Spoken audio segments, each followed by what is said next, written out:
There is always something going on in Utah politics, right? Well, recently there was a special session to cover a few important topics brought forward by the legislature. Okay, we are joined by former Utah Governor Gary Herbert to get his reaction to that, plus find out what his favorite Christmas tradition is. Governor Herbert, thank you for being here. We appreciate it. Well, thank you. It's an honor to be with you this morning, and Merry Christmas to everybody. Just a few more shopping days till Christmas. That's right. My wife's going to make the best of it.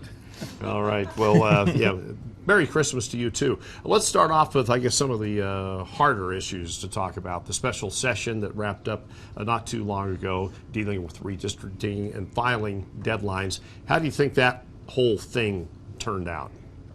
I think it turned out fine. Clearly, there's confusion as far as the redistricting, who's in charge, who has the right to draw the lines, the courts, the legislature, those kinds of things. And it really is kind of complicated, certainly for the average citizen that want to know what's going on here. But it's an important aspect of our politics, how we draw the lines for redistricting, and we have to do it every 10 years with the census. So the surprise to me was it took the legislature a little longer than I thought they should have taken.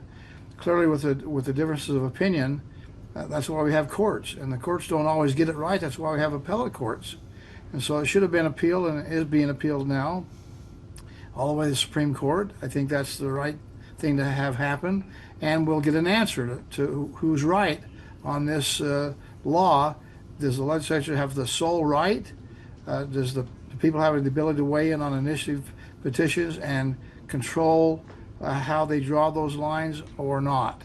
And so I think they're doing the appropriate thing to find an answer, and that'll help us have some predictability and stability in our redistricting going forth. There was also a bill, Governor, aiming to give the Utah Supreme Court exclusive and appellate jurisdiction over election and redistricting cases. Decipher that for people who don't understand what that means. Well, again, the joke is the courts are not always right. The Supreme Court's not always right, but they're always last. And so what they say goes. I'm not certain that they needed to have this law. I think eventually, or whatever the process was, it would eventually get to the Supreme Court anyway on appeal. But this now clarifies it and says, for elections, for those types of things, the Supreme Court is the body that will make the final decision. Okay, and moving on to another topic here. We wanted to know your feelings about President Trump taking a lot of heat for some insensitive comments regarding the murders of Rob Reiner and his wife. Well, it's disappointing to me that we have leaders, and it's not just a Republican thing. Democrats have the same problem, and probably other parties too, of extreme rhetoric. We call people names. We don't treat them with respect. We treat them with contempt. And that's really not how we ought to conduct business. I know there's always emotions, and people get excited about a policy here and a policy there. I understand that give and take that's necessary. But I'm a little disappointed in President Trump. We have Charlie Kirk that was assassinated here on campus just below my office. And we have this memorial service down in Arizona, which was very appropriate. And what we have is that Trump's the last speaker. It acknowledges that Charlie Kirk and Erica Kirk, his wife, forgive their enemies. But what did Trump do? He says at that memorial, I hate my enemies. I hate my enemies. He said it 2 or 3 different times. That was not the place to do that. And it certainly is not what Jesus would do, right? We're supposed to love our enemies and see if we can't get along better. Well, when Rob Reiner, the situation there, a terrible, terrible tragedy of the murder of Rob Reiner and his wife by maybe allegedly his son. And what we end up saying is they deserve it because they had Trump derangement syndrome. They don't like Trump. Again, politics are politics, but it shouldn't rise to that level of that kind of contempt, condemnation, and hyperbole and exaggeration. So we the people have got to step up and say to all of our leaders, we expect a higher standard from you. You are our leaders. We expect you to show us by example how we should conduct ourselves. I know that I didn't always do it, but when I was governor, I tried to make sure that I am what I am. I was a right-of-center conservative Republican. I don't make any apologies for that. Other people are left of center, Democrats. That's fine.